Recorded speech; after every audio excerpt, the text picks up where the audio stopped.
देख रही कि बाबुल रो रहा है, दूसरी तरफ मैया रो रही है।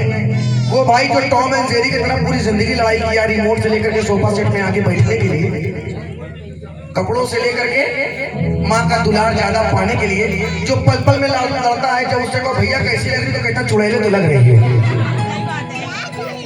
लेकिन आज उसकी आंखें भी नम है। वो भैया जो अपने आप को बताता है मैं बहुत मजबूत हूँ, लेकिन आज वो भी तकलीफ में है मेरे जाने से। तो लड़की कहती है माँ आज क्यों रो रही हो?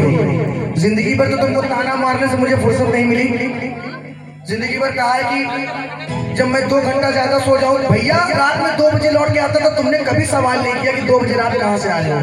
लेकिन कभी कोचिंग से अगर मुझको 8 बजे से 9 बज गया तो 10 सवालों का सामना मुझे करना पड़ता था। सिर्फ हम नारियों से ही सवाल क्यों किया जाता है? अगर लड़के ठीक हो जाए तो फिर लड़कियों को घूमने में कैसी तकलीफ है? ये भेदभाव क्यों? आज भी हमारे यहाँ लिंग को पता करना गैर कानूनी है। ये परिस्थिति क्यों है? क्योंकि हमारे यहाँ प्रथा की लड़की होती थी तो कच्चे दूध में डुबो के मार दिया जाता था। इसलिए भारत सरकार ने इसको बैन किया। लड़की कह रही बैठाइए ना थोड़ा शांति से, लेकिन जब तक हंसाना था हंसाया, आप कुछ सुनने वाली चीज हो रही। लड़की कह रही पापा मम्मी मैं गुड़िया तेरे आंगन की, मैं गुड़िया तेरे आंगन की, जाऊंगी बैठ के डोली, जाऊंगी बैठ के डोली, जाऊंगी बैठ के डोली साजन की। पूछा है ना? सही है, गा लेंगे। मैं गुड़िया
बचपन से ही पढ़ाया कर रखा है। और तुमने तो सिखाया है कि राजा जनक की मैया सीता को ना रख सके, तो आज जब मैं जा रही हूँ तो तुमको रोना क्यों आ रहा है? मत रो माँ तू, बेटी पराया दगवाती है।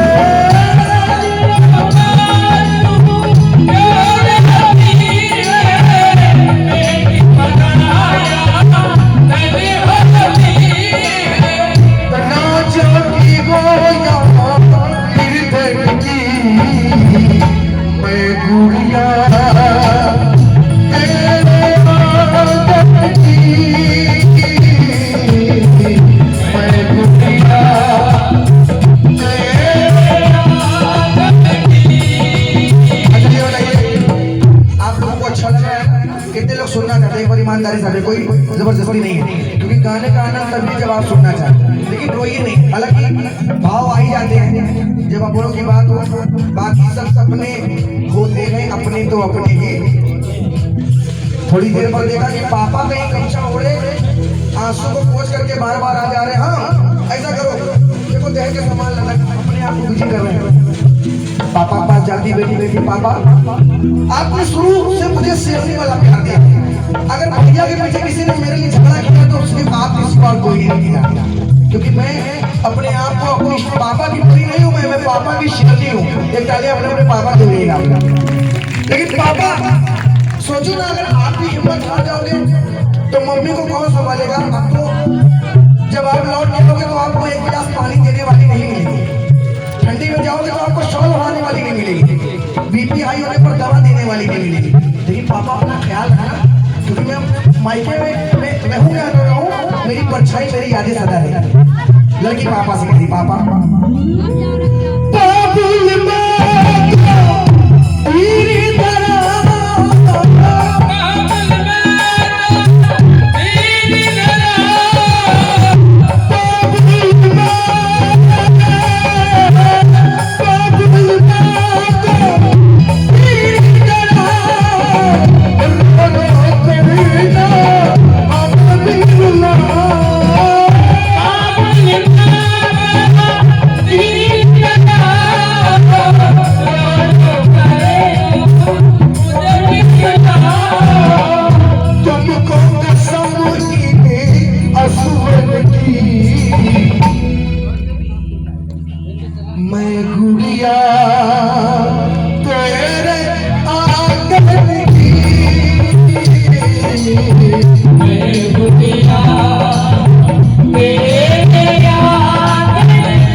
भैया माता से बात किया, पिता से बात की,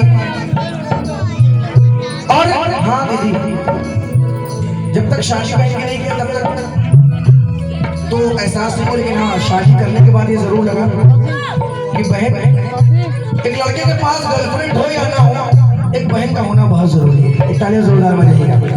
बोले सच्चे दरबार की, सच बता रहे हैं। अच्छा हमारी तो एक बोली बहन भी है, स्कूल टाइम में हमारी सीनियर हुआ करती थी, और करीब 10 साल हो गया भैया। एक जमाना के सन 16 के बाद पढ़ाई शिक्षा छोड़ दिया, लेकिन आज भी उसका भाई गंगा जी में डूब के खत्म हो गया था, मतलब बाढ़ नहीं। तो भाई उसका नहीं था, मैं उसको अपना एक अच्छा मित्र मानता था, लेकिन उसने इच्छा जाहिर की कि मेरा भाई नहीं है। उसकी मम्मी ने कहा कि मेरे लड़के का नाम रोहित है, तो कहीं मुझको तुम्हारे अंदर, हालांकि मेरी मम्मी इस बात से नाराज हो जाती थी कि मरे हुए बच्चे से मेरे बच्चे को मिलाती है, तो कहती थी कि बेटा तुमको देखता तो मुझको मेरी रोहित की याद आता है। बोला रोहित कौन है बेटा? हम बोला रोहित कौन? तो कहा मेरा बेटा जो तुम्हारी उम्र का था पर गंगा जी में डूब करके उनकी बिटिया ना कि मैं आपको मतलब राखी।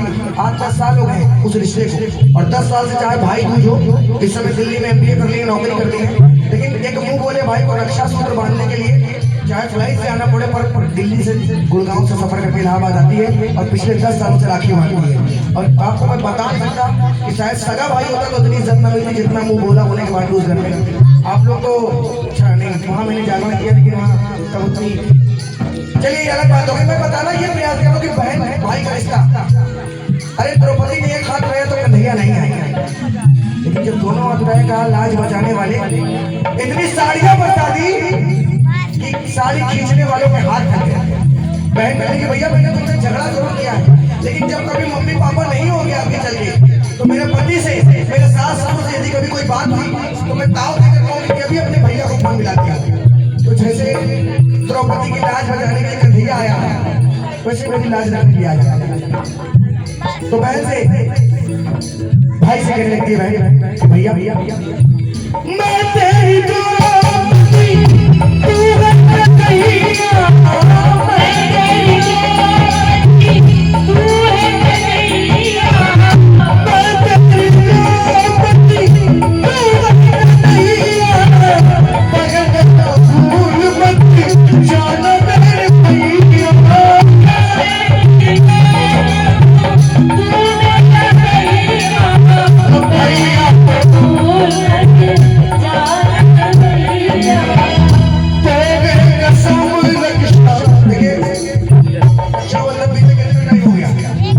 लेकिन राजी नहीं है, अभी तक मेरे हाथ में पड़ी हुई है। और अपनी एक इच्छा है, चाहे करोड़ बंदी हो जाए, कितने और उतर जाए, जब तक अपने से टूट करके बिखर नहीं जाएगी तब तक इस हाथ का शोभा ये बढ़ाती रहेगी। अपनी बहनों के लिए तालियां बजा रहे हैं।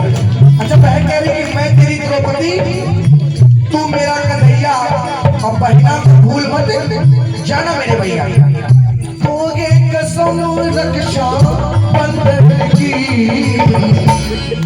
ये बात बहन कह रही ना, लेकिन एक भाई अपने बहन से क्या कह रहा है? तू मेरी द्रौपदी,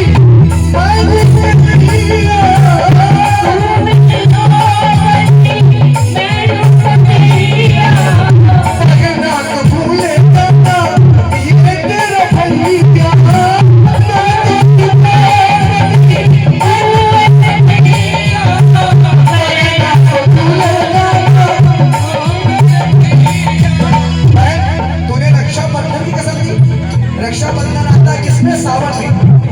मोगे कसम किसी सावन की, मैं गुड़िया तेरे आंगन की। एक तरफ और रखी रही, एक लाइन और गाऊंगा, मूड बन गया है तो। एक तरफ राम जी के गुरु विश्वामित्र बैठे थे। मामा जी बहुत गहरी बात बता रहा हूँ, कोई बताना नहीं सब बात, अर्चना जी सुनिएगा। एक तरफ राम जी के गुरु विश्वामित्र जी बैठे थे, दूसरे तरफ सीता माता के गुरु सदानंद बैठे थे। दोनों ने कुंडली मिलाई, राम और सीता के 36 गुण मिले थे, पर भाग्य का लिखा स्वयं राम जी में नहीं मिटा पाए। क्या पता था कि 14 वर्ष का वनवास मिल जाएगा? आज के लोग पंडितों की कुंडली पर भरोसा करते, सोचे विश्वामित्र से ज्यादा कोई जानकार था क्या? जनक के जो राजगुरु थे सदानंद जी, जिन्होंने कुंडली मिलाई, नहीं बहुत बढ़िया मिल रहा है। ईश्वर का वरदान जी, करवाना ईशान जी, ये पगड़ी बाबुल के सर की, लाज तो आंगन की, हाथ सीता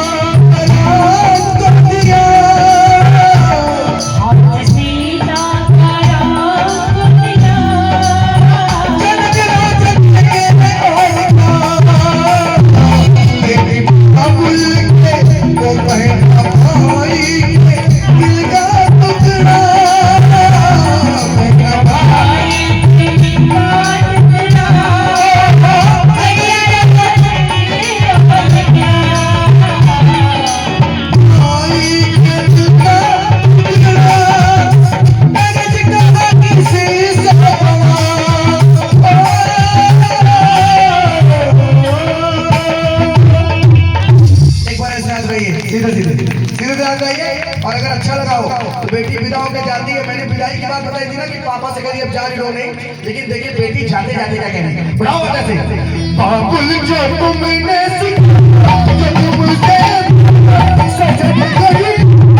चली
डाका मतलब समझ लो, उनको नहीं डाका है, अपनी माता में बच जाओ।